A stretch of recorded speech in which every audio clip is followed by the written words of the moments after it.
નમસ્કાર, અમારી વિશેષ રજૂઆતમાં આપનું સ્વાગત છે। હું છું ધ્વનિ। લોકસભાની ચૂંટણીને લઈને આજથી શરૂ થતા એબીપી અસ્મિતાના ખાસ કાર્યક્રમ કોણ બનશે પ્રધાનમંત્રીમાં આજે અમે વાત કરીશું જામનગર લોકસભા બેઠકની। સીધા જ જઈશું જામનગર અમારા સહયોગી રોનક પટેલ પાસે।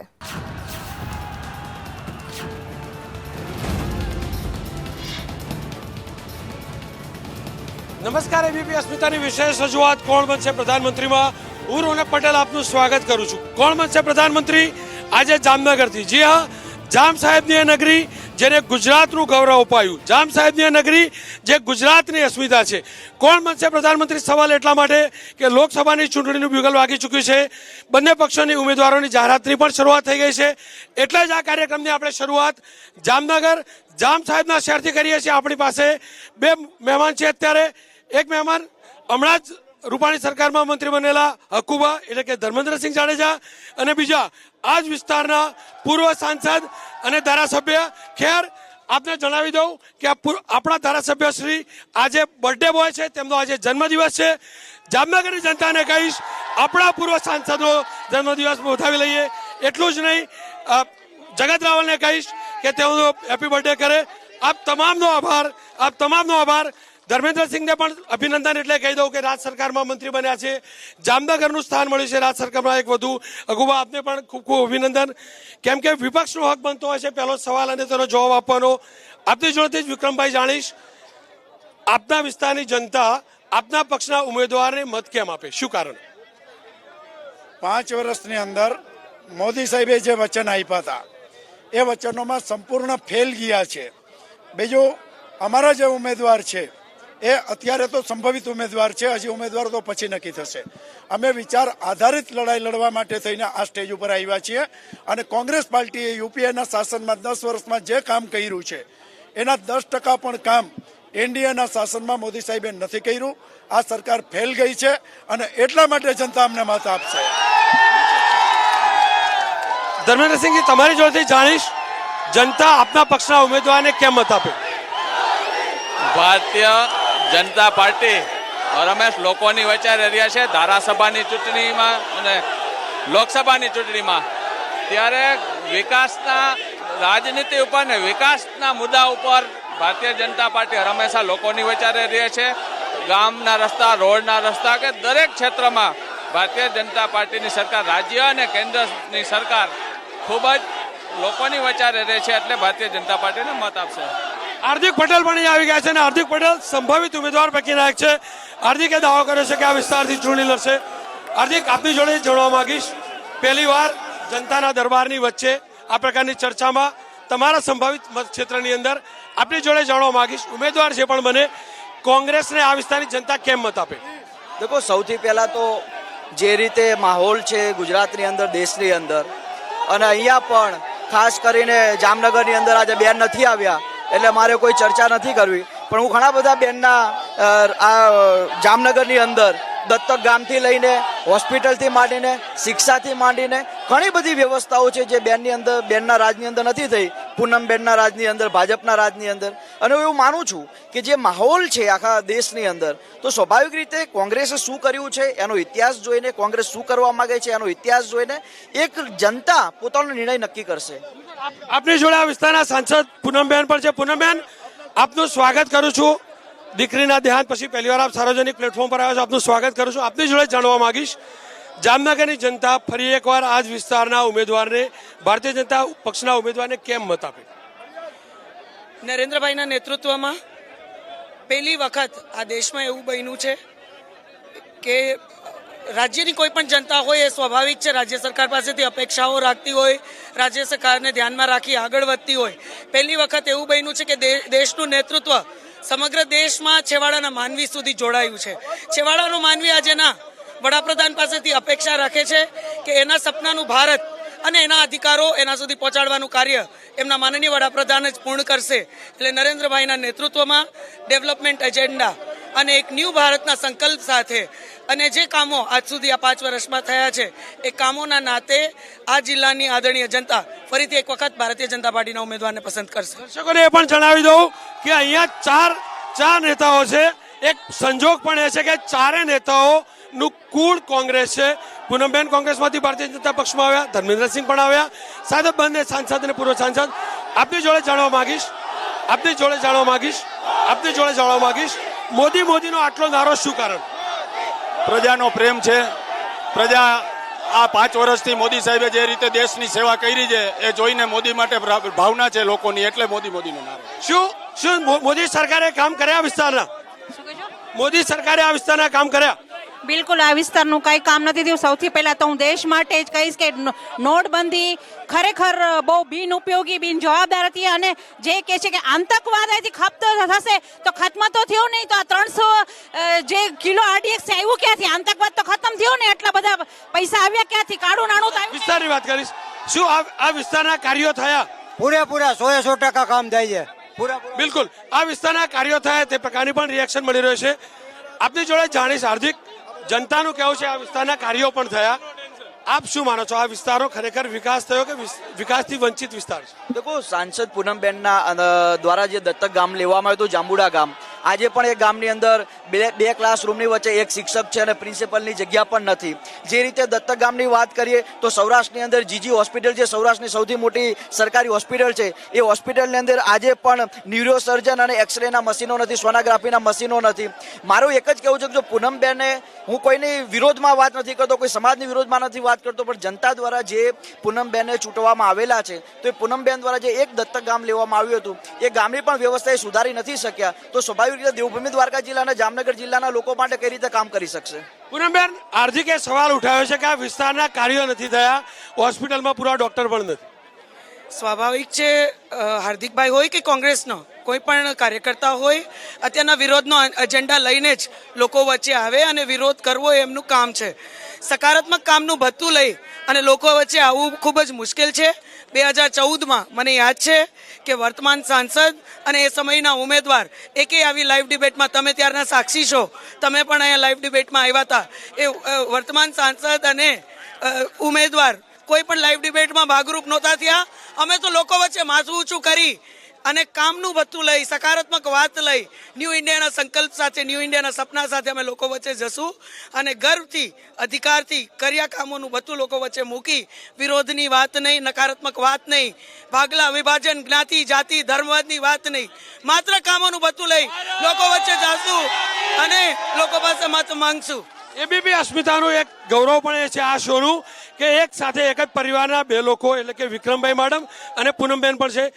વિક્રમભાઈ, પૂનમબેનનો આરોપ છે કે કોંગ્રેસ નકારાત્મકતાની રાજનીતિ કરતી રહી છે. સૌ પોતપોતાની વાત કરે છે.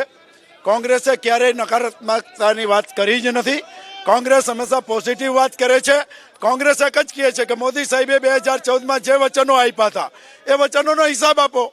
અમે લોકોની રોજગારીની વાત કરી છે, અમે ખેત પેદાશની વાત કરીએ છીએ, અમે બેકારીની વાત કરીએ છીએ, અમે જે લોકો 15 લાખ રૂપિયા આપવાની વાત હતી એની વાત કરી છે. આમાં ક્યાં નકારાત્મકતાની વાત છે? આ પોઝિટિવ વાત છે.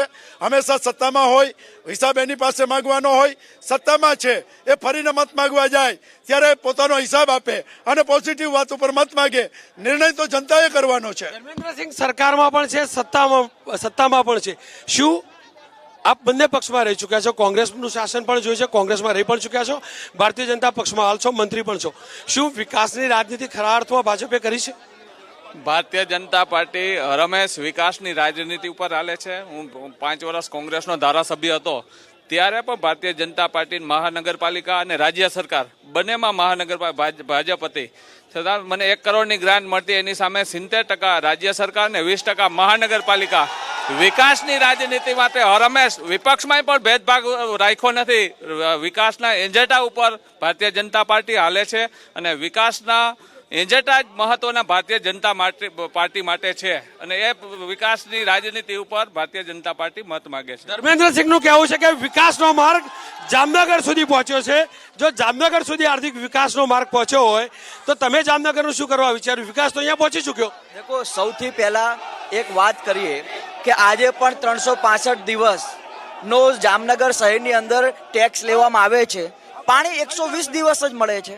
પાણી જ જામનગરની સિટીને, જામનગરના લોકોને સમયસર મળતું નથી. દર 3 દિવસે જામનગર શહેરની અંદર પાણી આવે છે અને એનો ટેક્સ દર 365 દિવસનો લેવામાં આવે છે. તો જામનગરની અંદર ટ્રાફિક રખડતા ઢોરોની વ્યવસ્થા છે, વિકાસની વાત છે. જામનગરની અંદર પાણીની વ્યવસ્થા નથી તો વિકાસ કયો?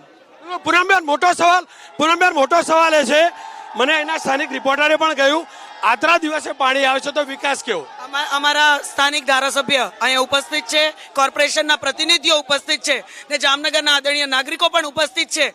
કોંગ્રેસને આજે પાણીની વાત કરવાનો કોઈ અધિકાર જ નથી. અહીંથી આ સૌરાષ્ટ્રમાંથી હિજરત કરી અને આજે આપણા નાગરિકો જે આજે સુરતમાં વસે છે, બરોડામાં વસે છે, એ દુષ્કાળના સમયમાં વયા ગયા છે. પાછલા 2 વર્ષથી ઓછો વરસાદ છે છતાંય અહીંથી કોઈ આજે હિજરત કરવાનું વિચારતા નથી. જે સૌની યોજનામાં પાઇપલાઇનમાંથી હવા જશે એ વાતો કરતા હતા, કોંગ્રેસ કાગળિયાની યોજના કરતા હતા. આજે નર્મદાના માધ્યમથી ઘરે ઘરે પાણી અને સિંચાઈ માટે પાણી પહોંચાડવાનું કામ ભારતીય જનતા પાર્ટી અને સરકારે કર્યું છે. સોની યોજના દ્વારા જામનગરનો રણજીત સાગર ડેમ છે, ખૂબ જ મહત્વનો છે જામનગર સિટી માટે. અને જે અત્યારે જોઈ લેજો, જામનગરના હજારો લોકો ત્યાં જોવા જાય છે. ઉનાળામાં ચોમાસા જેવી પરિસ્થિતિ અત્યારે પાણીથી ભરાય છે, એક કાત્રે જામનગરને પાણી મળે છે. પૂછી લ્યો લોકોને, જનતાને પૂછી લ્યો. વિક્રમભાઈ, પૂનમબેનનું કેવું એમ છે કે યુપીએની સરકાર વખત વિકાસ ન થયો, પાણીની યોજના એ વખતે ન આવી, તેમની સરકારમાં વિકાસ થઈ ગયો. દેવભૂમિ દ્વારકાની અંદર 21 નવી ટ્રેનો આવી, એ કેના રાજમાં આવી? આ બંને પુલો બન્યા કેના રાજમાં બન્યા? ગુજરાતની અંદર જે વિકાસ થયો છે, જે દેવભૂમિ દ્વારકામાં 21 નવી ટ્રેનો આવી છે, આ યુપીએના રાજમાં નથી થયું તો કેના રાજમાં થયું છે? આ બધું યુપીએના રાજમાં થયું છે. યુપીએ વિકાસ કર્યો છે. યુપીએ ક્યારેય કોમવાદની વાત નથી કરી, હિન્દુ મુસ્લિમની વાત નથી કરી. એને હંમેશા કામના નામે મત માંગ્યા છે અને આજે પણ અમે કામના નામે મત માંગી રહ્યા છીએ. પૂનમબેન, વિકાસ એમને કર્યો, કામના નામે મત માંગી રહ્યા છે.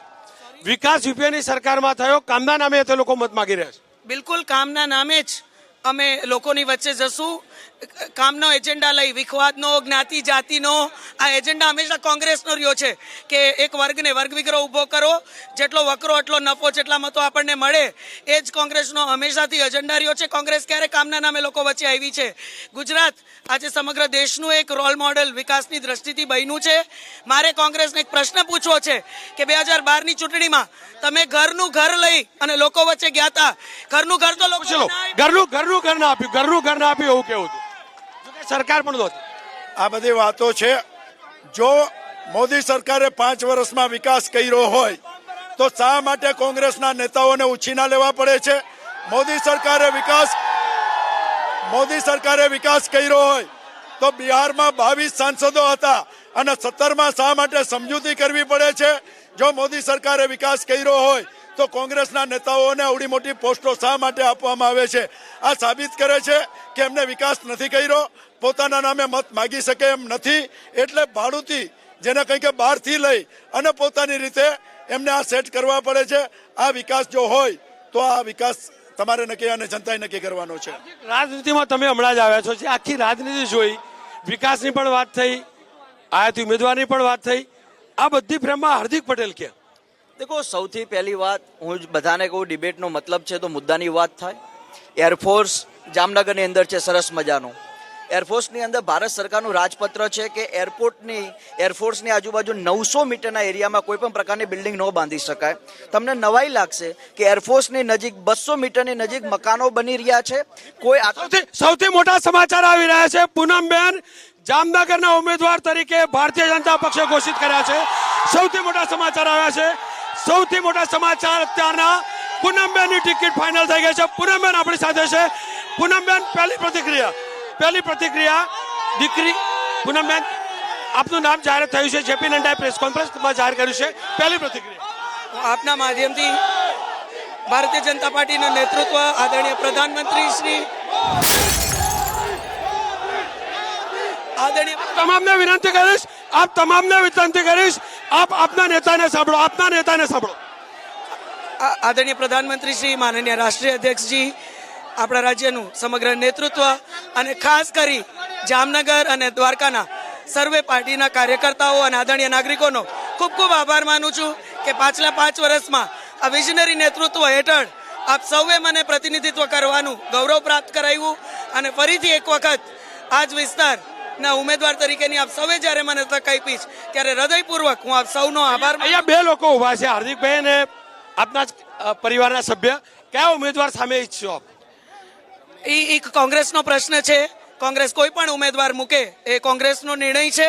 અમારે જે પણ ઉમેદવાર આવે, ભૂતકાળમાં સમગ્ર ભારતીય જનતા પાર્ટી અને આ જિલ્લાના ખૂબ જાગૃત નાગરિકોએ જે પ્રકારના નિર્ણયો પરિણામો આપ્યા છે, મને ખાતરી છે એક મજબૂતીથી ફરીથી એક વખત કાર્યકર્તાઓની મહેનતથી અને જામનગર અને દ્વારકાના સર્વે આદરણીય નાગરિકોના વિશ્વાસથી ફરીથી એક વખત મજબૂતીથી આ વિસ્તારમાંથી કમળ ખીલશે. અન્ય એક મોટા સમાચાર રાજકોટથી મોહન કુંડારિયાનું નામ ફાઇનલ થયું છે. હાર્દિક, એક નામ ફાઇનલ થઈ ગયું આ બેઠક ઉપરથી.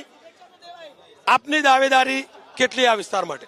નહીં, પૂનમબેનને શુભકામના પાઠવું કે એમનું નામ જાહેર થયું છે અને જે રીતે છેલ્લા 5 વર્ષની અંદર એમને જે પણ કંઈ કામ કર્યા હોય, વિસ્તારની માટે ન કર્યા હોય, એનું સર્વેયું લઈ લોકોની વચ્ચે જાય.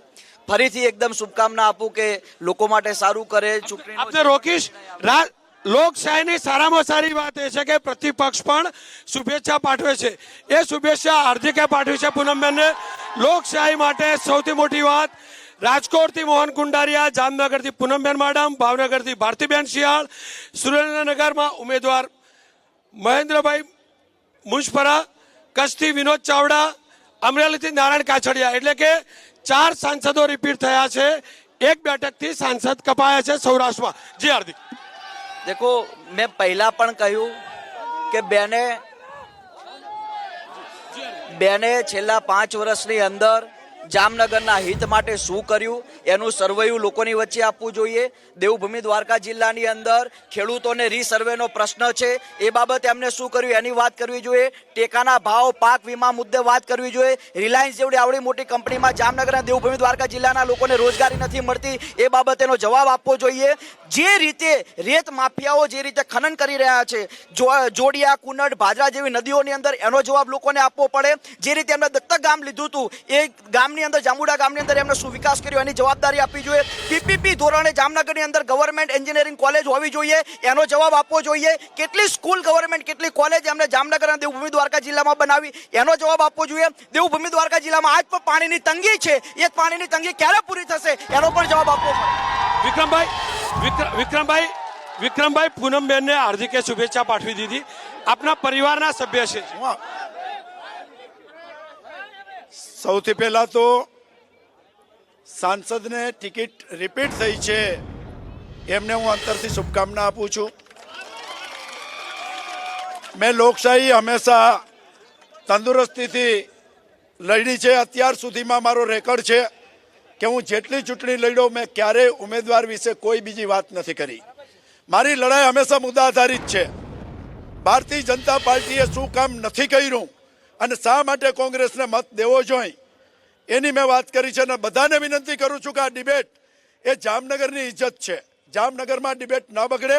બાકીના 30 દિવસ આપણે હાર્દિક, મોદી જે કાંઈ કરવું હશે આપણે કરશું. જામનગર હંમેશા તંદુરસ્તીથી આગળ વધ્યું છે. આજે મારી બંને પાર્ટીને અપીલ છે કે જામનગરનું વાતાવરણ ન બગડે. બધા સાંભળો શું મુદ્દા છે, શું કહેવા માંગે છે, શું કહે છે. પછી આપણે આપણી વિચારધારા પ્રમાણે જેનો પ્રચાર કરવો એને છૂટ હોય છે. હવે તમે મને પ્રશ્ન પૂછશો તો મેં અંતરથી શુભકામના આપી દીધી. અહીંયા કોંગ્રેસનો ઉમેદવાર જે કોઈ આવશે એને અત્યારથી શુભકામના આપી દઉં.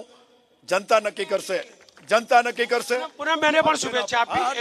સ્પોર્ટ્સમેન સ્પિરિટ છે અને તેને ચોક્કસથી સ્વીકારવી જોઈએ. અને જામનગર એબીપી અસ્મિતાઓ પાછળનું કારણ પણ એ હતું, અમે આ શહેરની અસ્મિતા, આ શહેરનું પ્રાઇડ જાણતા હતા. જી, હવે આપ કયા મુદ્દાઓને લઈને આપનો પક્ષ ઉતરશે? પહેલી વાત તો એ છે કે ખેડૂતના મુદ્દા. જે ખેડૂતને 2014માં મેં લોકસભા છોડી ત્યારે 1200 રૂપિયા મગફળીનો ભાવ મળતો હતો, આજે 700 રૂપિયા મગફળી મળે છે. ટેકાના ભાવે મગફળી ખરીદી, એ પણ 1000 રૂપિયાના ભાવે ખરીદી અને 20% જથ્થો ખરીદવામાં આવ્યો છે. આજે પણ એમના પૈસા ચૂકવવામાં આવ્યા નથી. ખેડૂતો દુઃખી છે. ખેત પેદાશોના ભાવ મળતા નથી. ખાતરોના ભાવ વધી ગયા છે, મજૂરીના ભાવ વધી ગયા છે. આ મુખ્ય મુદ્દો છે. ખેડૂતોને પાક વીમો મળ્યો નથી. ખેડૂતોને પાક વીમો મળવો જોઈએ. જામનગરની જનતા જેમને રોજગાર નથી મળતો એ રોજગારની ચર્ચા છે. હમણાં પણ મેં એસઆર કંપની સામે 16 દિવસ સુધી આંદોલન કર્યું. અત્યાર સુધીમાં એસઆર કંપનીમાં ફક્ત 3 જણા 23 વર્ષમાં 3 જણાને નોકરી મળી છે. આ મુદ્દાઓ પણ અમે ઉઠાવશું. આ ઓન રેકોર્ડ મુદ્દા છે. અકુબા એવા પક્ષમાં કેમ તમે ગયા જે રોજગારી નથી આપતી, ટેકાના ભાવ નથી આપતી, પૂરું ખાતર નથી આપતી? ભારતીય જનતા પાર્ટી મેં પહેલાંય પણ કીધું છે કે વિકાસની રાજનીતિ ઉપર ભારતીય જનતા પાર્ટી મત લે છે. ગામડાના રસ્તા જોઈ લ્યો, ખેડૂતોને 600 ને 700 રૂપિયામાં જે મગફળી વેચાય છે એ 1000માં સરકાર ખરીદી છે, માર્કેટમાં 600-700 રૂપિયા છે. રોડ રસ્તા તમે જોઈ લ્યો, પાક વીમો છે એમાં પણ 75% પાક વીમો પણ મળી ગયો છે. ભારતીય જનતા પાર્ટી વિકાસના મુદ્દા ઉપર ચાલી રહી છે ને વિકાસના મુદ્દા ઉપર હંમેશા લોકોનો મત માગે છે. જનતાનું રિએક્શન લઈ લઈશ. જનતાનું રિએક્શન લઈ જી. ટૂંકમાં સીધો સવાલ. ગયા વર્ષે મગફળી 580 રૂપિયામાં મણ લેખે ખરીદે વેચાણ કરવી પડી હતી. આ ખેડૂતોની પાયમાલ કરવાવાળી સરકાર છે. જી આપની જોડેથી જાણીશ. આપ સીધી વાત. હું એક ખેડૂત છું, નાનો ખેડૂત છું. હમણાં વિક્રમભાઈ કહેતા હતા કે 14માં 1200 રૂપિયા. અમારા બાપ દાદા મરી ગયા, કોઈ દી 1200 મગફળી ના જોયા નથી. ભાઈ હું હાર્દિકભાઈને કહેવા માંગુ છું કે તમે પહેલા જિલ્લા કોંગ્રેસ ભવનમાં મૂતેણી પાણીનો બાથરૂમ કે સંડાસ નથી, એનો તો કંઈ કરો. જી જી જી. હાર્દિકભાઈને મારો સીધો સવાલ છે, અત્યાર સુધી જે અનામતનું આંદોલન ચલાવ્યું, કોંગ્રેસના એજન્ટ તરીકે એને કામ કર્યું છે, એ પ્રસ્થાપિત થઈ ગયું. જી સ્થાનિક સવાલ લખો. સ્થાનિક વાત મૂળ મુદ્દા ઉપર આવીશ. એ વાત એ પણ આવી કે યુપીએની સરકારમાં પણ ટેકાનો ભાવ આટલો નહોતો મળતો. એક વસ્તુ, યુપીએની સરકારમાં ટેકાના ભાવની જરૂર જ નહોતી. એની નીતિ જ એવી હતી કે ખેડૂતોની મગફળી 1200 રૂપિયામાં વેચાતી હતી. તમારી નીતિ એવી કેમ છે કે 700 રૂપિયા ભાવ મળે છે અને તમારે ટેકામાં 1000માં લેવી પડે છે? આ પ્રશ્ન મેં 21 તારીખે વિધાનસભામાં ડિબેટની અંદર ઉપાડ્યો હતો. સરકાર જવાબ નથી આપી શકી. તમને ઓપન બજારની અંદર 1200 રૂપિયા મળતા હોય અને ઓપન બજારમાં આજે 700 રૂપિયા મળે છે, એટલે ટેકામાં ખરીદવી પડે છે. યુપીએની નીતિ જ એવી હતી કે ટેકાના ભાવની જરૂર જ નહોતી. બેન, યુપીએની નીતિ સારી હતી, એનડીએની નીતિમાં ટેકાની જરૂર. હમણાં તમે અહીંયા એક ખેડૂત ભાઈનો પ્રતિક્રિયા સાંભળી કે એમના બાપ દાદાના સમયથી આજ સુધી એમને કોઈ દિવસ 1200 રૂપિયા મગફળી વેચી નથી. ની હકીકત છે. બોલવું બહુ સહેલું છે. પાયા ઉપર સાચા અર્થમાં ખેડૂતો માટે કોઈ કાર્ય કર્યું હોય, ખેડૂતો વિશે કોંગ્રેસને બોલવાનો કોઈ અધિકાર જ નથી. માત્ર આવી રીતે દેણામાફીથી ખેડૂતોની પ્રગતિ નથી થતી. આયોજનપૂર્વક સિંચાઈ હોય, રોડ રસ્તા હોય, યુરિયા જે એમના સમયે બ્લેકમાં વેચાતું હતું, બ્લેક માર્કેટિંગ થતું હતું, આજે યુરિયાની અછત ક્યાંય પણ આખા દેશમાં જોવા નથી મળતી ખેડૂતોને. અને પ્રધાનમંત્રી કૃષિ વીમા યોજનાના માધ્યમથી આજે ખેડૂતોને વીમો પણ આપવામાં આવે છે.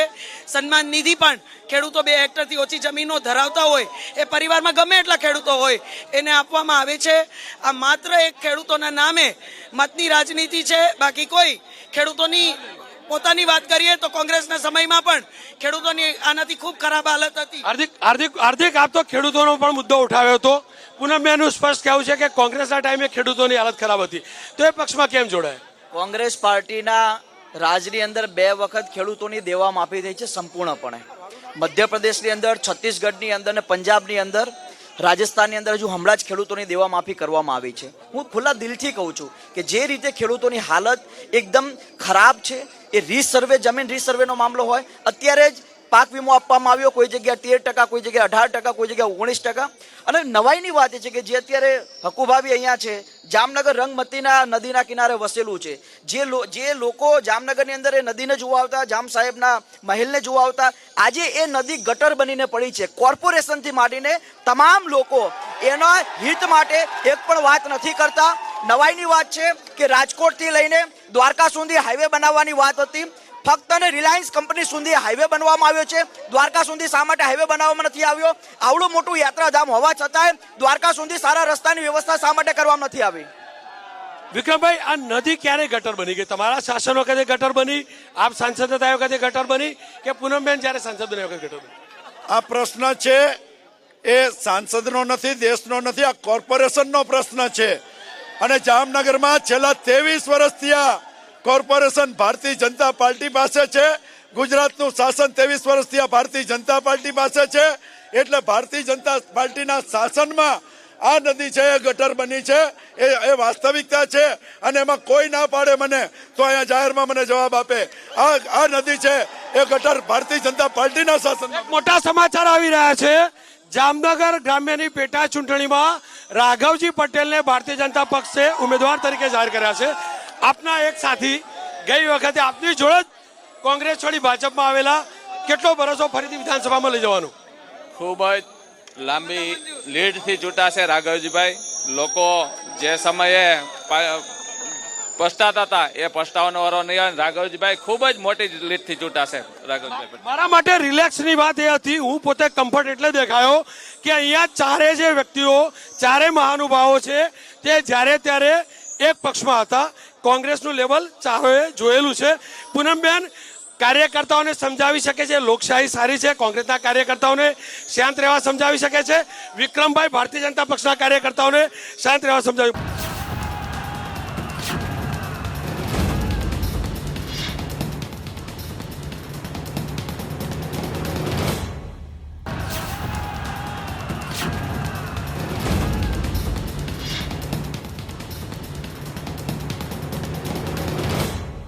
પૂનમબેન, જામનગરની રોનકભાઈ તાકાત હંમેશા એ રહી છે કે જામનગર એક સમરસ હંમેશા વિસ્તાર રહ્યો છે. જામનગર જિલ્લો, દ્વારકા જિલ્લો, એમાં અમે કોઈ જામનગરની વિકાસની વાત આવે, પ્રગતિની વાત આવે ત્યારે અમને જનતાનો નિર્ણય શિરોમાન્ય હોય છે ને જામનગરની પ્રગતિમાં અમે બધા એકજૂટ થઈ હંમેશા ઊભા હોય છે. પૂનમબેન, આ તમે કોના શાસનમાં જામનગરની રોનક ખરાબ થઈ ગઈ?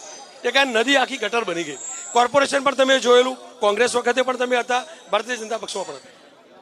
તમે હમણાં જ કોંગ્રેસના નેતાએ વાત કરી કે જામનગરમાં ભારતીય જનતા પાર્ટીનું અહીંયા સ્થાનિક હંમેશા એમનું સંસ્થામાં એમનું પ્રતિનિધિત્વ રહ્યું છે.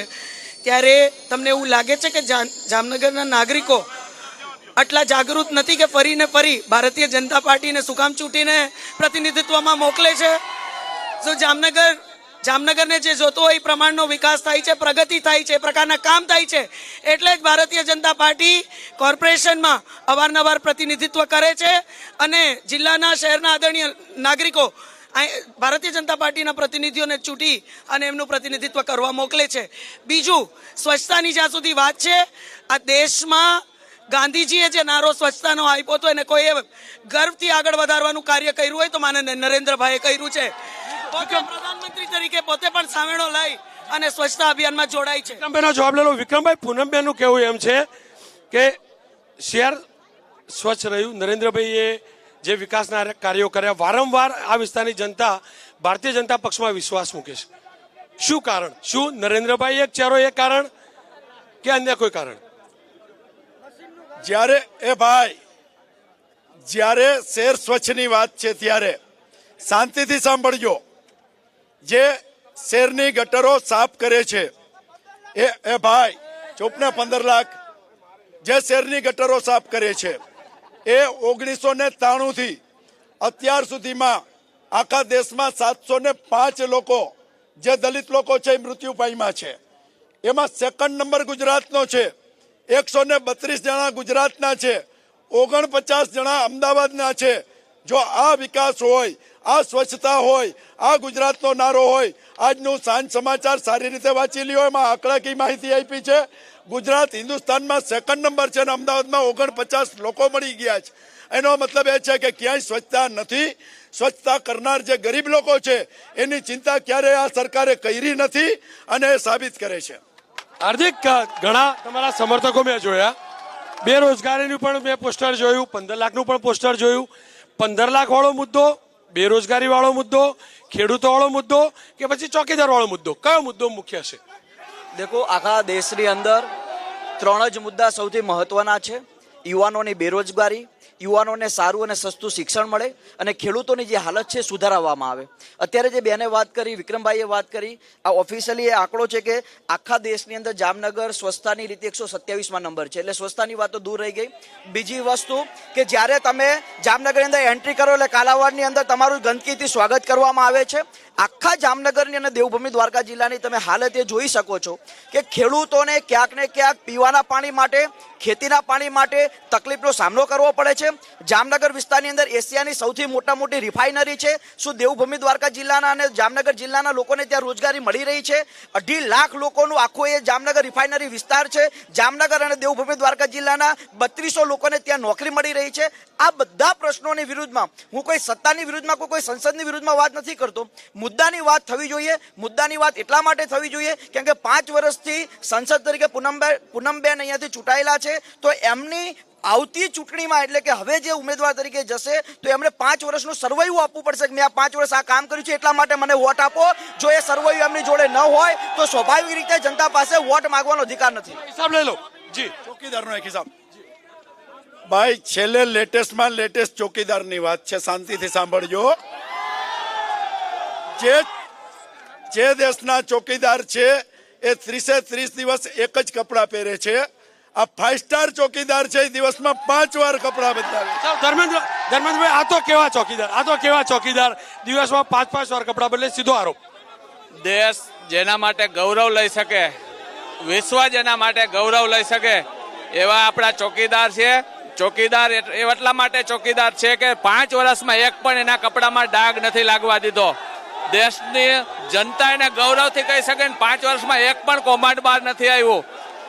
પછી કોઈ પાકિસ્તાનને જવાબ દેવો હોય કે બીજાને જવાબ દેવો હોય, માન્ય નરેન્દ્રભાઈ મોદી જ આ જવાબ દઈ શકે અને દેશ માટે ચોકીદાર ગૌરવથી દરેક લોકો કહી શકે કે ચોકીદારે એક પણ ડાઘ 5 વર્ષમાં લાગવા નથી દીધો. 5 વર્ષમાં એક પણ રજા સાથે પણ નથી રાખી આપણા દેશના વડાપ્રધાનશ્રીએ. પૂનમબેન, મને એમ હતું કે હાર્દિક સ્કૂલમાં ઓછું ગਏ છે, ઓછા ક્લાસ ભણ્યા છે. મેં આજે જોયું હાર્દિકે જબરજસ્ત હોમવર્ક કર્યું. આખા વિસ્તારમાં ખૂણે ખૂણાની સમસ્યાઓ પણ ગણાવી. તમારી જોડેથી જાણવા માંગીશ, તમે કરેલું સૌથી મોટું કાર્ય આ 5 વર્ષમાં કયું? અનેક કાર્યો છે. આમ તો સરકારની યોજનાઓ નરેન્દ્રભાઈના નેતૃત્વમાં એવી રહી છે જેમાં છેવાડાના માનવી સુધી, લોકો સુધી પહોંચે. કાગળિયાની યોજનાઓ આ દેશે ભૂતકાળમાં ખૂબ જ જોઈ, પણ પહેલી વખત આ દેશે એવી યોજનાઓ જોઈ છે જે સાચા અર્થમાં લાભાર્થીઓ સુધી પહોંચે, લાભાર્થીઓ આઈડેન્ટિફાઈ થાય ને એ પ્રકારે એને બધા લાભો મળે. એ પ્રકારે પહેલી વખત આયોજનપૂર્વક યોજનાઓને લાભાર્થીઓ સુધી, એ પછી આયુષ્માન ભારત હોય, મુદ્રા યોજના હોય, અનેક રોજગારી સ્કિલિંગ ઇન્ડિયા હોય, ખેડૂતો માટેની યોજનાઓ હોય, જન ઔષધિ કેન્દ્રો હોય, આ બધી યોજનાઓ, ચંદન યોજનાઓ હોય, પહેલી વખત લોકો સુધી પહોંચાડવાનું કાર્ય કેન્દ્ર સરકારે નરેન્દ્રભાઈના નેતૃત્વમાં કર્યું. સૌથી મોટા કામો ગણાવું તો અનેક કામો છે, પણ રેલવેની કનેક્ટિવિટીની દ્રષ્ટિથી મને લાગે છે અનેક કામો થયા છે. હમણાં લેટેસ્ટ જે અહીંથી મુંબઈ સુધીની હમસફર ટ્રેન છે એ પહેલી વખત, મને લાગે છે 35 વર્ષમાં પહેલી વખત નવી ટ્રેન અમને પ્રાપ્ત થઈ છે. સાથે સાથે દ્વારકાને આપને રોકવા માંગીશ. ભારતીય જનતા પક્ષના 15 ઉમેદવાર, 26 પૈકી એક અમિતભાઈ જાહેર થયા હતા. બાકીની 15માંથી બાકીના જે ઉમેદવાર જાહેર થઈ ચૂક્યા છે, કચ્છમાંથી વિનોદ ચાવડા, જામનગરથી પૂનમ માડમ, ખેડાથી દેવસિંહ ચૌહાણ, જસવંતસિંહ બાબોર દાહોદથી રંજનબેન ભટ્ટ, વડોદરા, ભરૂચ મનસુખ વસાવા, બારડોલી પ્રભુ વસાવા, નવસારી CR પાટીલ, વલસાડ કેસી પટેલ, સાબરકાંઠા દીપસિંહ રાઠોડ, અમદાવાદ પશ્ચિમ કિરીટ સોલંકી, મહેન્દ્ર મજબૂદાર, રાજકોટ મોહન કુંડારિયા, અમરેલી નારાયણ કાછડિયા, ભારતીબેન CR, એટલે કે મોટાભાગના સાંસદો રિપીટ થયા છે. જી બોલો અવાજ. આ દેશની અંદર જ્યારથી મોદી સરકાર આવી છે ત્યારથી દલિતો અને લેડીઝો સુરક્ષિત નથી. ચાલો, આપ સુરક્ષિત છો કે નહીં મને કહો. અત્યારે બેન જ્યારે યોજનાઓની વાત કરે છે ત્યારે હું 2 યોજના વિશે વાત કરવા માંગીશ, ઉજાલા અને ઉજ્જવલા. ઉજ્જવલા ગેસ કે એ લોકોએ 100 રૂપિયામાં ગેસ આપશું એવું હોર્ડિંગ મોટા વારી અને મોટા ખર્ચા કર્યા. પણ હું બેનને એક જ સવાલ પૂછવા માંગુ છું કે જે હોર્ડિંગમાં જે આંકડાઓ લખેલા હોય છે, જવાબ લઈ લો બેન. આરોપ એ છે કે જે આંકડા લખાય છે તે પ્રકારની વાત નથી હોતી. રોક્યા હતા સોરી. રાઈટ, એટલે હૃદય યોજના અંતર્ગત દ્વારકાનો સમાવેશ થયો છે. ઓખા બેટ દ્વારકા માટે એક સિગ્નેચર બ્રિજનું પણ આયોજન કરવામાં આવ્યું છે. આ રાજ્યના સ્ટેટ હાઈવે 8 સ્ટેટ હાઈવેને નેશનલ હાઈવેમાં પરિવર્તિત કરવામાં આવ્યા છે. એમાંથી 3 જામનગર સંસદીય ક્ષેત્રના છે.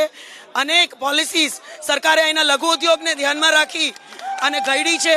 અનેક પોલિસી GSTમાં અહીંના વેપારીઓને જે પ્રશ્નો હતા, અહીંના ઉદ્યોગકારોને જે પ્રશ્ન હતા એનો પણ સ્લેબમાં ઘટાડો કરવામાં આવ્યો છે. આવી રીતે તમારે મને 1 કલાક આપવી પડે જો હું કામ ગણાવવાનું શરૂ કરું. બિલકુલ. હાર્દિક પૂનમબેનનું કહેવું એમ છે કે અમને એટલા કાર્ય કર્યા. પૂનમબેનનું કહેવું એમ છે કે એટલા કાર્યો કર્યા એ કાર્યો ગણાવતા 1 કલાક નીકળી જાય. એટલા બધા કાર્યો ભારતીય જનતા પાર્ટીની શાસને કર્યા હોય તો મેં કીધું એમ આ દેશમાંથી ઉછીના ન લેવા પડે, બિહારમાં 22 સીટો જીતેલી હોય ને 17માં કોમ્પ્રોમાઇઝ ન કરવો પડે. આ જે પરિસ્થિતિઓ છે એ આપણે સૌ જાણીએ છીએ. કોઈ પણ જાતના કામ નથી થયા એટલે સર્જિકલ સ્ટ્રાઇકની વાત લેવી પડે છે, એટલે પુલવામાની વાત લેવી પડે છે. આ બધી વસ્તુ સાબિત કરે છે કે મોદી સાહેબે આ 5 વર્ષમાં ફક્ત ડાયલોગ બોલ્યા છે. ફક્ત ડાયલોગથી પિક્ચર ચાલે, ડાયલોગથી દેશ ના ચાલે. એ મોદી સાહેબને હવે જમીન ઉપર આવ્યા પછી ખબર પડી છે. આ વાસ્તવિકતા છે. હાર્દિક, મોદી સાહેબે ખાલી ડાયલોગ બોલ્યા, હાર્દિકનો ડાયલોગ છે. દેખો, મારો પૂનમબેન હજુ એક સવાલ છે. પૂનમબેન, આપના વિસ્તારમાં ધ્રોળ જોડિયા, કાલાવડ. પૂનમબેન આપના માટે એક સવાલ છે. પૂનમબેનના વિસ્તારમાં ધ્રોળ જોડિયા, કાલાવડ, આ તમામ વિસ્તારની અંદર જે હોસ્પિટલો છે એ હોસ્પિટલની અંદર આજ પણ ક્યાંક ને ક્યાંક મેડિકલ ઓફિસરો નથી. દેવભૂમિ દ્વારકા જિલ્લાની અંદર ખંભાળિયાની અંદર પણ મેડિકલ ઓફિસર નથી. જે પણ કોઈ હોય તત્કાલીન મૂકવામાં આવે છે. તો ગામડા વિસ્તારની અંદર તત્કાલીન સારવાર માટે એમને જે વ્યવસ્થા કરવી જોઈતી હતી, એમને સ્વાસ્થ્ય મંત્રીને રજૂઆત કરવી જોઈતી હતી. અને સૌથી મોટો પ્રશ્ન છે કે દેવભૂમિ દ્વારકા જિલ્લાની અંદર રીસર્વેના મામલે સૌથી મોટી તકલીફ ત્યાંના ખેડૂતોને થઈ છે. તો બેને કૃષિ મંત્રીને એટલે કે આરસીભાઈ ફળદુ સાહેબને કેટલી વાર રજૂઆત કરી કે રીસર્વે મુદ્દે ખેડૂતોનું ધ્યાન શાંતિથી રજૂઆત કરવી જોઈએ, એમના મુદ્દાનું સોલ્યુશન કરવું જોઈએ. અને એ બાબતે પૂનમબેને લોકોની વચ્ચે સ્વીકારવું પડે કે એ બાબતે એમણે કામ કર્યું છે કે નથી કર્યું. પૂનમબેન, હાર્દિકે જે ગણાવ્યા, શું તમે જી સાંભળી લીધા. હું તમને એક વાત અને જાહેર અપીલ અહીંથી રાજ્ય સરકાર વતી, 1 મિનિટ તમે મને બોલવા નહીં દો તો હું જવાબ નહીં આપી શકું. અમે હાર્દિકભાઈના પ્રશ્નો સાંભળવા હું વિનંતી કરું છું કે મારો પણ જવાબ સાંભળો પ્લીઝ. હું એક અપીલ કરું છું કે ક્યાંય પણ સ્ટાફની ઘટ હોય અને કોઈ પણ ડોક્ટર આખા રાજ્યમાંથી જે સરકાર ના પેલામાં આવતો હોય નોકરીમાં, એ અથવા નવો કોઈ જોડાય અને જામનગર, જોડિયા, ધ્રોલ આવા કોઈ પણ ગ્રામીણ વિસ્તારમાં આવવા માંગે એમ અમે સરકારને તમારા વતી પણ કહેશું ચોક્કસ આવજો. ક્યાંક ક્યાંક બદલી, ક્યાંક ક્યાંક સ્વૈચ્છિક બદલી અથવા સ્વૈચ્છિક નોકરી મૂકવાના કારણે ક્યાંક ક્યાંક જગ્યાઓ ખાલી હશે, પણ એને પૂરવાના અમે પૂરેપૂરા પ્રયત્નો કરી છીએ. દિશામાં અમારા પ્રયત્ન પણ ચાલુ છે. રીસર્વેની કામગીરી હું આપના માધ્યમથી આ જિલ્લાના તમામ નાગરિકોને, 2 જિલ્લાના તમામ નાગરિકોને વચન આપવા માંગુ છું કે જ્યાં સુધી તમને સંતોષ નહીં થાય ત્યાં સુધી રીસર્વેની કામગીરી એમને ચાલતી રહેશે. જ્યાં સુધી તમે એમ નહીં કહો કે બેન અમારી જમીન કાયદેસર અમને મળી ગઈ ત્યાં સુધી રીસર્વેનું કાર્ય આમનામ ચાલુ રહેશે. કોઈ ખેડૂતને એક દોરો પણ જમીન પોતાની દેવી નહીં પડે એ વાતની ખાતરી આપું છું. રહી આરસીભાઈની વાત, તો આરસીભાઈને એમને પ્રશ્ન કરવો જોઈએ. હાર્દિકભાઈ ને આરસીભાઈ એમની ભૂતકાળમાં પણ ઘણી બધી ડિબેટો અને ચર્ચાઓ થઈ છે. અને હું એટલું કહીશ કે એવા પહેલા કૃષિ મંત્રી હશે જેમણે કાયદેસર આ વખતે સર્વે કરાવી એ પ્રકારનો વીમો પણ આપણા સમગ્ર દરેક તાલુકામાં આપવાની કોશિશ કરી છે. જી આપની જોડે જાણવા માંગીશ. પૂનમબેને કહ્યું કે આરસી ફળદુએ બહુ બધા કાર્યો કર્યા, રીસર્વેનું પણ કાર્ય થયું, તમામ વાતો સાંભળી. આપ ગૃહમાં જાઓ છો, આપનો અનુભવ શું રહ્યો? અને હું પૂનમબેને જાણું છું, જનતા જાણે છે એના કરતાં વધુ આપ જાણો છો.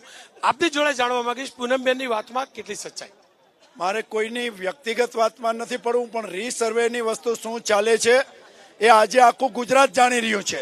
2 વર્ષથી આ રીસર્વે ચાલુ છે. 5 વર્ષ પછી પણ રીસર્વે ચાલુ રહેવાનું છે. આપણે આપણી ભાવિ પેઢીને વેર દઈને જવાના છીએ. આ રીસર્વેની અંદર કોઈ પણ સંજોગોની અંદર કોઈ સોલ્યુશન નથી. મહાકાય કંપનીઓને આનો કોન્ટ્રાક્ટ આપવામાં આવ્યો છે. આ પૈસા ખવાઈ ગયા છે. જે ખેડૂતનો દીકરો છે એ જ સમજી શકે છે કે રીસર્વેની પરિસ્થિતિ શું છે. આપની જોડે જાણીશ, શું રીસર્વેની અંદર ખરેખર ગોલમાલ થઈ રહી છે? આપ રાજ્ય સરકારમાં છો, રાજ્ય સરકાર રીસર્વે કરાવતું હોય છે. પૂનમબેન, એમની જોડે એટલે જવાબ. રાજ્ય સરકાર દ્વારા એકવાર રીસર્વે કર્યું પછી ક્યાંક પણ ક્ષતિ હોય તો ગામડે ગામડે લોકોને સાંભળી અને ફરીથી રીસર્વે થાય છે. લોકોને જ્યાં સુધી સંતોષ નહીં થાય ત્યાં સુધી રીસર્વેની કામગીરી, એમ કે બહુ મોટો વિસ્તાર છે, સમગ્ર ગુજરાતનો હોય, પણ એકવાર સરકારે કર્યું ને પછી ક્યાંય ક્ષતિ રહી હોય તો પાછું ગામના લોકોને ભેગા કરીને રીસર્વે કરે છે. એટલે રીસર્વેની કોઈ ક્ષતિ રહેવાની નથી આવતા દિવસોમાં. બિલકુલ હાર્દિક, આપની જોડે જાણવા માંગીશ, રીસર્વે થઈ જશે, બધું કોઈ સમસ્યા જ નહીં રહે, રામરાજ આવી જશે, તમે કેવી રીતે આ વિસ્તારમાં પ્રચાર પ્રસાર કરશો? બીજું એક ઘણા બધા સવાલોનો જવાબ એમને આપ્યો. હજુ એક સવાલનો જવાબ છે હકુભા, ડિફરન્સ ટેક્સ અને કોર્ટની મનાઈ હુકમ આપેલ હોવા છતાં કોર્પોરેશન ગેરકાયદેસર ટેક્સ શું કામ ઉઘરાવી રહી છે? ચલો અકુબા, આનો જવાબ.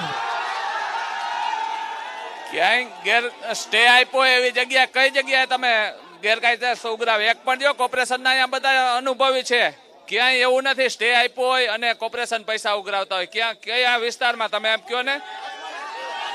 ના ના ના ના, દરેક જગ્યાએ મહાનગરપાલિકા છે એ ભાઈ પૂરેપૂરી સુવિધા આપે છે અને સ્ટે વાળી એક પણ જગ્યા નથી રોનકભાઈ, અને સ્ટે મળ્યો હોય એ જગ્યાએ તમને કોઈ કર્યું જી એમાં જે કઈ વાત કરીએ એમાં વ્યક્તિગત બાબત છે, એમાં કોઈ એવો સ્ટે નથી, વ્યક્તિગત બાબતની વાત છે આ. ચલો એક આપની જોડે જાણવા માંગીશ, આપ ગૃહમાં જાઓ છો, શું આ વિસ્તારના જનપ્રતિનિધિઓ આ વિસ્તારની ગૃહમાં ચિંતા કરે છે? ગુજરાતની વાત કરીએ આપણે, આપ ગૃહમાં છો, વિધાનસભાના ગૃહની અંદર આ વિસ્તારના વિકાસની વાત આપ અકુબા તમામ એકજૂથ થઈને કરો છો ખરા? ચોક્કસ. જ્યારે જામનગરના હિતની વાત આવે ત્યારે જામનગરની અંદર અમે તમામ ધારાસભ્યો, એ ભાજપના ધારાસભ્યો હોય કે કોંગ્રેસના હોય, અમારા માટે જામનગર જિલ્લો, દેવભૂમિ જિલ્લો, જામનગર શહેર એ અમારા માટે પ્રાથમિકતા હોય. ચાહે અકુબા ભાજપમાં બેઠા હોય, ચાહે આરસી ફળદુ ભાજપમાં હોય, ચાહે નીતિનભાઈ પટેલ ભાજપમાં હોય, અમે લોકો જ્યારે જામનગરનો પ્રશ્ન હોય, હમણાં મેં ગૃહની અંદર એક હોસ્પિટલનો પ્રશ્ન ઉપાડ્યો હતો, ત્યારે હકુભાઈએ અને આરસી ફળદુએ સાચી વાત નીતિનભાઈ પટેલને જણાવી હતી, અને 10 દિવસ પછી નીતિનભાઈ પટેલે 13 તારીખે સાંજે 7:30 વાગે મારી સાથે 20 મિનિટ ચર્ચા કરી હતી. એટલે અમે લોકો પાર્ટી અલગ હોય પણ જામનગરના હિતની વાત હોય, જામનગરના હોસ્પિટલની વાત હોય, જામનગરની જનતાની વાત હોય, ત્યારે અમે પાર્ટીને સાઈડમાં મૂકી અને જામનગરના હિત માટે ભેગા થઈ અને રજૂઆત કરીએ છીએ અને બને ત્યાં સુધી પ્રશ્નનું સોલ્યુશન લેવાનું. આ જ લોકશાહીની બ્યુટી અને ગ્લોરી છે. સીધો સવાલ મારો સવાલ હાર્દિકભાઈને છે કે પાટીદાર અનામત આંદોલન જાત માટેનું હતું કે કોંગ્રેસના વોટ માટેનું હતું? પૂછી લો જી, આપનો સવાલ. વિકાસનો જન્મ ક્યારે થવાનો છે? હાર્દિક સવાલ એ છે કે શું તમારા માટે તમે આંદોલન કરેલું કે સમાજ માટે? નવાઈની વાત એ છે કે અમે લોકોએ આંદોલન કર્યું એટલા માટે જ ગરીબ સવર્ણો, પટેલ, રાજપૂત, સોની, લુહાણા, બ્રાહ્મણ સમાજને 10% અનામતનો લાભ મળ્યો છે. દરેક સમાજને 5 વર્ષની વય મર્યાદાનો વધારો કરવામાં આવ્યો છે. 1000 કરોડની યુવા સ્વાવલંબન યોજના બનાવવામાં આવી છે. બિન અનામત આયોગ બનાવવામાં આવ્યું છે. આંદોલન ન કર્યું હોત તો નરેન્દ્રભાઈ કાંઈ આપવાના નતા. આંદોલન કર્યું છે એટલા માટે આ બધી વસ્તુ જનતાને મળી છે. પૂનમબેન, હાર્દિકનું કહેવું એમ છે કે આંદોલન ન થાય તો આ સરકારમાં કશું નથી મળતું. મને આમાં અવાજમાં હાર્દિકનો આરોપ એ છે કે અમે આંદોલન કર્યું એટલે આરક્ષણ મળ્યું, આ સરકારમાં આંદોલન વગર જનતાને કશું નથી મળતું. પહેલી વખત નરેન્દ્રભાઈ, તમે તો આંદોલન કર્યું હતું અધિકાર દેવડાવવા માટે નહીં, લેવડાવવા માટે. પહેલી વખત નરેન્દ્રભાઈએ એક એવી ફોર્મ્યુલા લઈને આવ્યા કે જે લોકો કાયદેસર અધિકાર મળવા પાત્ર હોય એમને અધિકાર પણ મળે, અને એવા લોકો જે લોકો પાસેથી અધિકાર ના લેવાનો એની પાસેથી અધિકાર લેવાય પણ નહીં, એ પ્રકારનું એક બેલેન્સ લઈ અને નરેન્દ્રભાઈ લઈને આવ્યા. તમારે તો માત્ર વર્ગ વિગ્રહ, વિભાજન અને સ્થાનિક અરાજકતાનું વાતાવરણ ફેલાવવાનો તમારો કિમિયો હતો, બીજું કાંઈ હતું નહીં. આંદોલન માત્ર વિભાજન, એટલે કોંગ્રેસની ટીમ બી, જે હવે કોંગ્રેસની ટીમ એ થઈ ગઈ છે, એ જ બી ટીમ કોંગ્રેસની આંદોલન માટે કામ કરતી હતી. અકુબા જોડે જોબ લેલો. અકુબા, જ્યારે આંદોલન ચાલતું હતું એટલે તમે કોંગ્રેસમાં હતા, શું માનો છો? દરેક લોકોને લોકશાહી છે, એમાં હક માગવાનો રાઈટ છે, પણ રાજ્ય સરકાર ને કેન્દ્ર સરકારે દરેક લોકોને હક માટે એવા પગલા ઉઠાવ્યા છે. ભૂતકાળમાં ઉઠાવ્યા છે ને ભવિષ્યમાં પણ લોકોની સમસ્યા હોય રાજ્ય સરકાર, કેન્દ્ર સરકાર ઉઠાવે જ છે લોકોની સાથે રહીને. કેમ કે સમયનો અભાવ છે. અંતમાં બધાની પ્રતિક્રિયા લઈશ. હાર્દિક, આ વિસ્તારની જનતાને શું વચન આપવા માંગશો? મારા 3 જ સંકલ્પ પત્રો છે કે શિક્ષા અને સારું શિક્ષણ મળે એના માટે કામ કરીશ, ખેડૂતોના હિત માટે કામ કરીશ, અને 5 વર્ષના શાસનની અંદર વધુમાં વધુ સમય અહીંયાના લોકો માટે રહીશ. દરેક તાલુકાની અંદર એક કાર્યાલય ખોલીશ જેથી દરેકની સમસ્યાનું અમે સમાધાન કરી શકીએ. આપની જોડે જાણવા માંગીશ, આ વિસ્તારની જનતાને આપનું શું વચન? હું તો કેન્ડિડેટ જ નથી. નહીં, આપ વિધાયક પણ છો, આપનો પક્ષ કોઈ ઉમેદવાર ઉતારશે, આ વિસ્તાર માટે આપ શું કરવા માંગો છો? હજી જે કરવાની જરૂર છે? આ વિસ્તાર માટે પહેલી વાત તો એ છે કે બેકારોને રોજગાર મળે.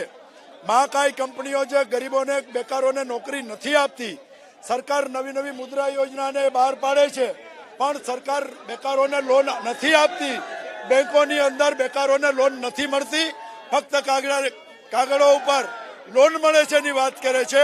લોકોને લોન મળે, યુવાનોને લોન મળે, રોજગાર મળે, એ મારી પ્રાથમિકતા સૌથી પહેલી છે. પૂનમબેન, એક એવા વ્યક્તિને હું સવાલ પૂછીશ જેની નજર અહીંયા તેમના પિતાની પણ છે અને તેમની બહેનની પણ છે. વિક્રમભાઈની દીકરીને સવાલ પૂછીશ. બેટા, આપની જોડે જવા માંગીશ, આપ આ વિસ્તારના કેવા સાંસદની અપેક્ષા રાખો છો? હું એવા સાંસદની અપેક્ષા રાખું છું જે જનતા માટે કામ કરે, જે પાર્ટીને મૂકીને જનતાની શું જરૂરિયાતો છે એ જોવે, જનતાની જે પ્રોબ્લેમ્સ છે એ સમજે. બસ એવો જ સાંસદ હું ઈચ્છીશ મારા જામનગર માટે. બસ આજ લોકશાહીની મોટામાં મોટી વાત છે. દીકરીએ કોઈ પણ પ્રકારની રાજનીતિ ન કરી, ન પિતાની ફેવર કરી, ન બહેનની ફેવર કરી.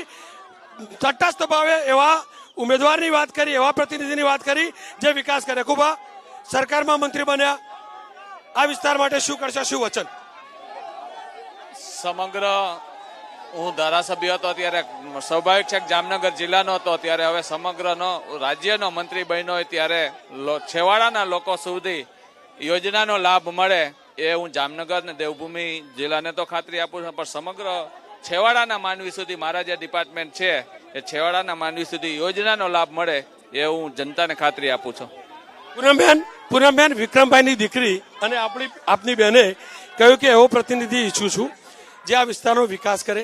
આપ પ્રતિનિધિ બની ચૂક્યા છો અને ઉમેદવાર પણ છો, એને ભરોસો શું આપશો? આ સમગ્ર દેશને પહેલી વખત અને ખાસ કરીને રાજ્યને પહેલી વખત વડીલ શ્રી વિક્રમભાઈની ડોટરે બરાબર વાત કરી કે એને એવો વ્યક્તિ જોઈએ છે જે વિકાસની વાત લઈને આગળ વધે. અને પહેલી વખત આ દેશમાં સાચા અર્થમાં વિકાસ શબ્દ યુઝ થતો હતો, પણ સાચા અર્થમાં વિકાસ શું છે એ કોઈએ દેખાડ્યું હોય તો રાજ્યમાં નરેન્દ્રભાઈના નેતૃત્વમાં જોવા મળ્યો.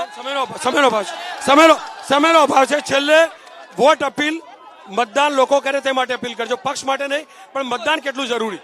બિલકુલ, મતદાન ખૂબ જ જરૂરી, કારણ કે દરેક વ્યક્તિ આજનો યુવાન અનેક સપનાઓ સાથે પોતાના સપનાનું ભારત, પોતાને નોકરી મળે, પોતાના અધિકારો મળે એ વાત લઈને આગળ વધતો હોય ત્યારે એની પ્રાથમિક ફરજ છે કે ચોક્કસ પોતાનું નાગરિક તરીકેની ફરજ મતદાન કરીને નિભાવે. મતદાન માટે ટૂંકમાં અપીલ, લોકો મતદાન કરે, મતદાન જાગૃતિ માટે અપીલ. ખાસ તો દેશના નાગરિકોને અને ખાસ જામનગર જિલ્લા અને રાજ્યના નાગરિકોને અપીલ કરું છે કે મતદાન છે એ આપણા માટે ખૂબ જ જરૂરી છે. મોટી સંખ્યામાં મતદાન થાય એવી ખાસ હું અપીલ કરું. ટૂંકમાં વિક્રમભાઈ મતદાન માટે અપીલ કરી દેજો. સૌ મિત્રોને એક વિનંતી કરું છું. 2014ની ચૂંટણીમાં પણ મેં જાહેર અપીલ કરી હતી કે આપ લોકો મતદાન અવશ્ય કરો, એ સૌથી પહેલી અપીલ છે. ને બીજી વાત, આ પેનલમાં 4 ઉભા છે, એ 4 મૂળ તો કોંગ્રેસી જ છે, આ તો ડોલી જ ઉપાડે છે. મતદાનની અપીલ, ટૂંકમાં મતદાનની અપીલ. સૌ યુવાનો, સૌ ખેડૂતો, સૌ પરિવારોને એટલું જ કહેવાનું કે 23 તારીખે સમયસર વોટિંગ કરે અને નવી સરકાર બનવે, નવે ઉમેદવાર ચૂને. ખેર, કોણ બનશે પ્રધાનમંત્રીમાં જામનગરથી આટલું જ. આવતીકાલે વધુ એક શહેરમાં જઈશું. મારા સહયોગી પોરબંદરથી કોણ બનશે પ્રધાનમંત્રીનો જવાબ માંગશે. જામનગરની જનતાનો આભાર, સાથે ચારે મહાનુભાવોનો આભાર. પૂનમબેન, આપનો વિશેષ એટલે આભાર કે દીકરીના અવસાન પછી આપ પહેલીવાર જાહેર મંચ ઉપર આવ્યા છો. સાથે શુભેચ્છા એટલે કે આજે આપ ઉમેદવાર બન્યા છો. આપનો આભાર, સાથે ધન્યવાદ એટલે કે આપનો જન્મદિવસ છે. આપને જન્મદિવસની ખૂબ ખૂબ શુભેચ્છા. જનતા અને સમાજ માટે આપ પણ લાગેલા રહો તેવી શુભેચ્છા. ખેર, એબીપી અસ્મિતાની વિશેષ રજૂઆતમાં આટલું. કાલે ફરી એકવાર મળીશું નવા એક શહેરમાં. જાણીશું પોરબંદરની જનતાનો મૂડ, જાણવાનો પ્રયાસ કરીશું કે પોરબંદરની જનતા કોને બનાવવા માંગે છે પ્રધાનમંત્રી. ત્યાં સુધી આપ જોતા રહો એબીપી અસ્મિતા, ગુજરાતની અસ્મિતા.